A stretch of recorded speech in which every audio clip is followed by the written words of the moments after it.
Yasharish va yangilanish faslining shukuhi davom etayotgan ayni kunlarda viloyatimizning barcha mahallalarida qirg'iz va tojik millatiga mansub aholi istiqomat qilib kelayotgan hududlarida xalq sayllari shod-u xurramlik bilan o'tmoqda. Turli millat va elatlarning vakillari bilan birgalikda o'tkazilayotgan ushbu tadbirlar do'stlik va hamjihatlikni yanada mustahkamlashga xizmat qilmoqda.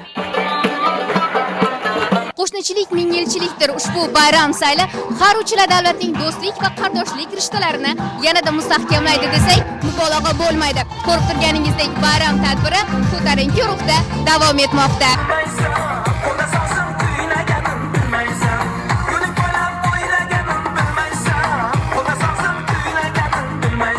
Ilgari ana shu o'zbek, tojik Abdurahmon Jomiy bilan Alisher Navoiy bobolarimiz shu do'stlikning eng timsoli, ramzi bo'lib kelganlar. Ular bir-birlarining ijodlarini o'rganganlar. Ikki xalq bo'lgan bilan, ikki tilda bo'lgan bilan bir xalq. Mana tojik, o'zbek. Biz hatto ustoz shogirdlik an'analari ilgaridan, asrlardan beri kelyapti.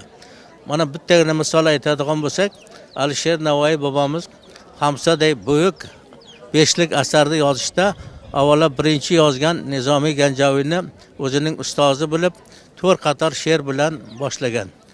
Oson ermas bu maydon ichra turmoq, Nizomiy panjasiga panja urmoq deb.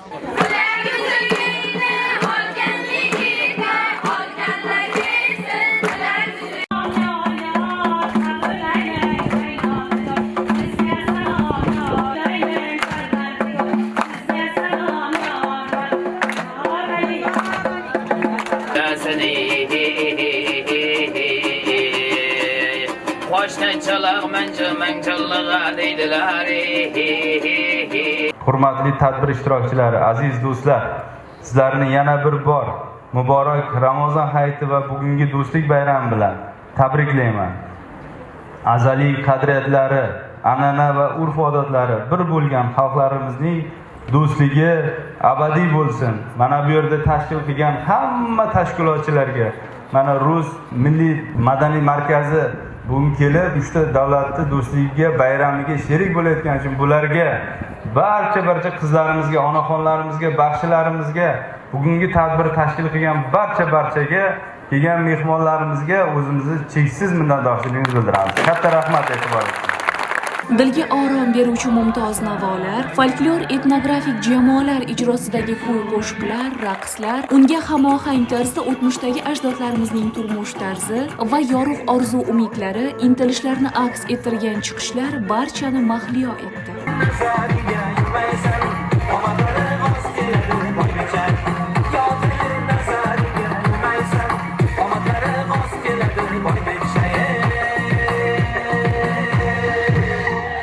Tojiklar bilan o'zbeklarimiz xudonda o'tgan, turkmanlar bilan tojiklarimiz, o'zbeklarimiz xudonda o'tib ketgan. Shuning uchun men hayotni mana shu narvonga o'xshataman-da.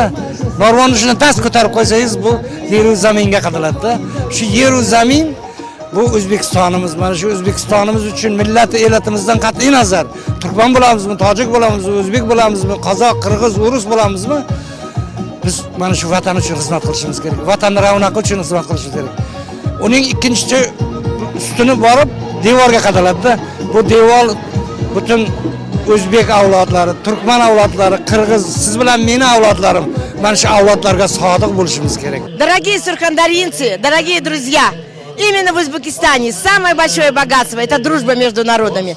Мы, представители Русского культурного центра Сурхандаринской области, с удовольствием встречаем наш праздник под девизом «Узбекистан – наш общий дом», потому что мы можем развивать свою культуру, свои традиции, свои праздники проводить. И самое главное, мы любим нашу родину Узбекистан, потому что в мире и согласии здесь проживает 130 наций и народностей.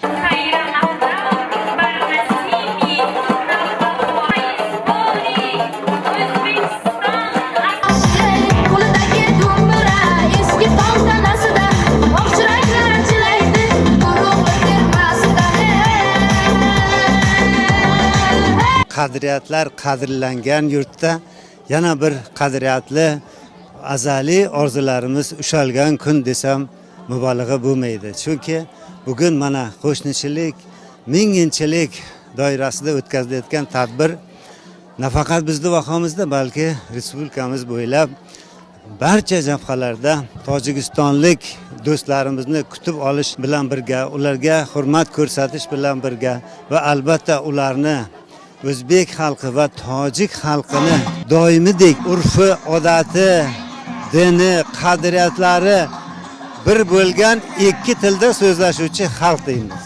Va albatta biz bu xalq bilan doimo faxrlanib kelganmiz. Hamisha qo'shnichiligimiz doimiy abadiy bo'lib kelgan. Hatto o'zbek tojik tilida shunday so'zlar borki, o'zbeklar qanday ishlatsa, tojiklar ham uni shunday ishlatishadi. Udumlar bir, urf odatlar bir, to'y, hasham hammasi bir xilda bo'ladi va prezidentimiz ta'biri bilan aytganday, ikki til bilan tilashadigan bir xalq o'zbek bilan tojik va biz shunaqa davlatda yashayotganimizdan shukronalik keltiramiz. Masalan, men o'zim tojikman, lekin ikkita kelinim, ikkita kuyovim o'zbek xonadonlar bilan xudo anda bo'lganmiz va urf odatlarimiz, dasturxonimiz bir, to'yimiz bir. Bundan shukronalik keltiramiz va doim bu sharoitlardan faxrlanib yuramiz.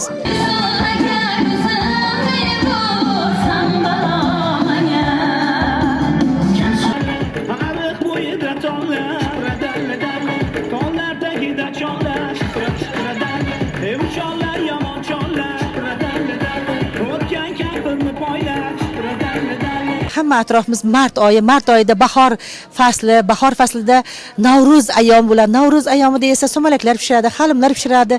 Juda ham chiroyli. Xalqimizni ko'zida quvonch porlab turibdi. Chunki bizning millatlarimiz ham do'st, bir-biri bilan mehr-oqibatli. Tojik millati bilan biz azaldan mehmon do'stligimiz bor. Do'stligimiz abadiy bo'lsin. Bugungi ayyom bilan barcha o'zbek xalqini va butun 130 dan ortiq millatni tabriklayman. Hammasiga sog'lik, omonlik, hayotimiz barhayot bo'lsin, osmonimiz tinch bo'lsin. Bu yerda turgan davrada o'ynayotgan qizlarimizni, ashula she'rlar aytayotgan bolalarimizni na tojik, na qirg'iz, na o'zbekligini bilib bo'lmaydi. Hammasini qarasangiz o'zbek deb o'ylaysizda.